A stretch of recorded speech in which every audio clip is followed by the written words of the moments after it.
Hey guys, welcome back to the Curly Reader. My name's Amanda, and today I'm going to share with you my first book unhaul.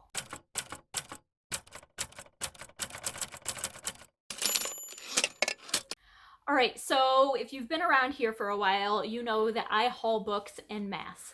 They just find their way to me via me spending money on them.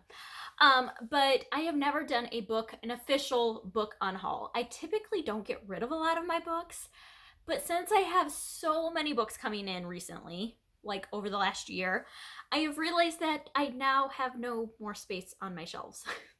So it's time to start getting rid of some books.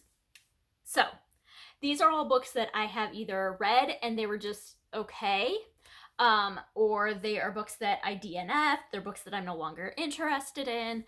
I will keep books that I have already read if I love them and I would love to lend them out to other people, or if I would reread them again, or if they're books that I would like to pass to my children. So those are kind of my criteria for keeping books, and I keep almost everything. But I have a stack here. One of my annual goals this year was to unhaul quarterly. So this is my first quarter unhaul officially. We're getting there. All right, so I'm just gonna go through these books. All right, let's get into this. I'm just gonna go through the pile. I don't have them sorted any which way. I have a whole mixture of things here. So the first book I have here is The Smell of Other People's Houses by Bonnie Sue Hitchcock. I recently read this one. It was a 3-star. It was meh for me, and I don't see myself rereading it or like sharing it with other people. Another one that I'm kind of sad to get off of my shelves, but I don't see myself rereading it because I didn't even read the physical form the first time I read it because the font was so small. And this is The Complete Persepolis by Marjane Satrapi. And that was just one that I didn't super care for, and I couldn't read the small font.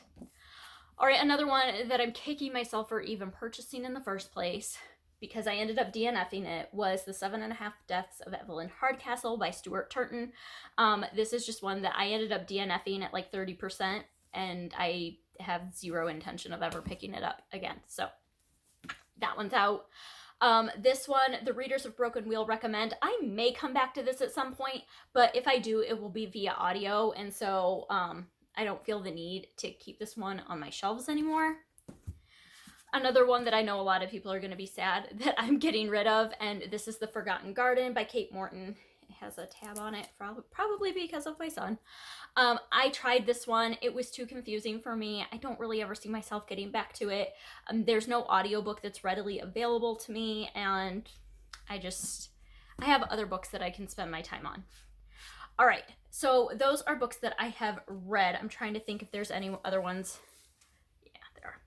All right, these next few I have not read.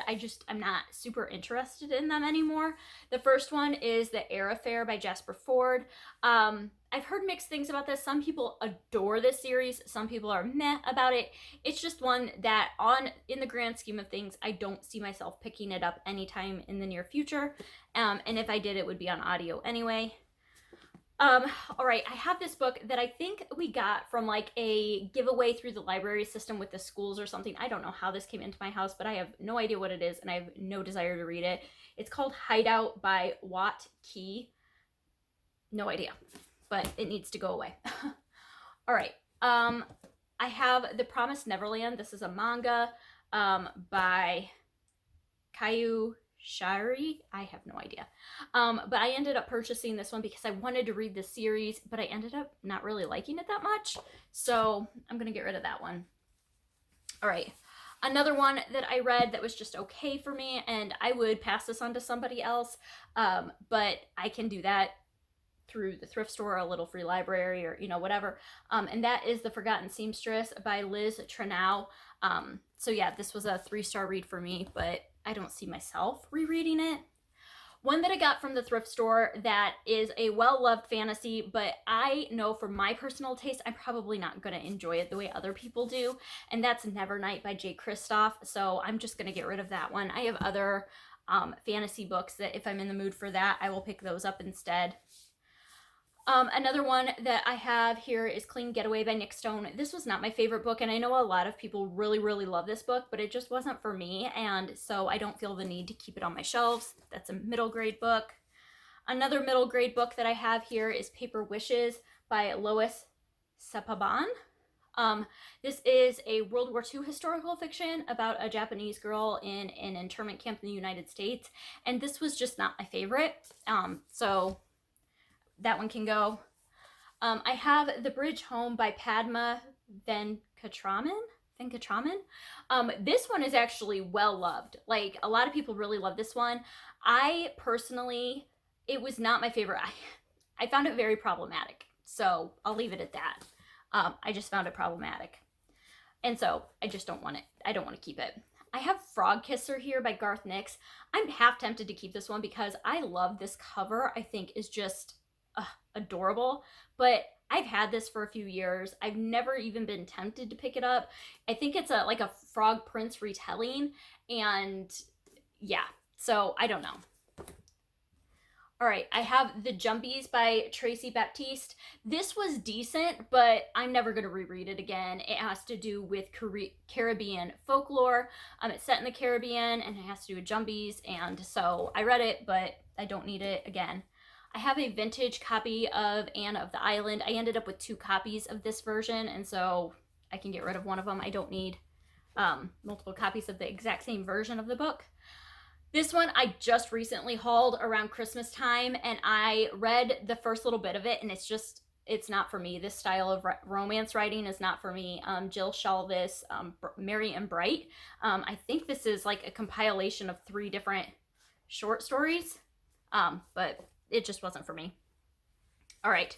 And then I ended up with an extra copy of Bud Not Buddy by Christopher Paul Curtis. I already have a copy of it, so I just don't need an extra copy of it. And then I also ended up with an extra copy of When You Reach Me by Rebecca Stead. Or Stead. I don't know. So I don't need 2 copies of that. And then last but not least, I have Muse by Brittany Cavallero, which I just read and didn't care for at all, so I don't need to keep it. So those are the books that I am planning to leave my house this quarter. I definitely brought in way more books than what I'm getting rid of, but that's okay. I mean, it is what it is. Like progress, right? Baby steps. We're just going to take this in baby steps. We'll see how we do the next quarter with Unhaul. It's all a process, right? So, all right, those are the books that will be leaving my home here within the next week or so. And yeah, I would love to hear your opinions about any of these books. Do you unhaul books? Do you not unhaul books? Let me know your unhaul process, because apparently I need a new one because I'm not unhauling enough. But regardless, I hope that you enjoyed seeing kind of what is leaving my library, and I hope that you stick around and subscribe. And until next time, see ya.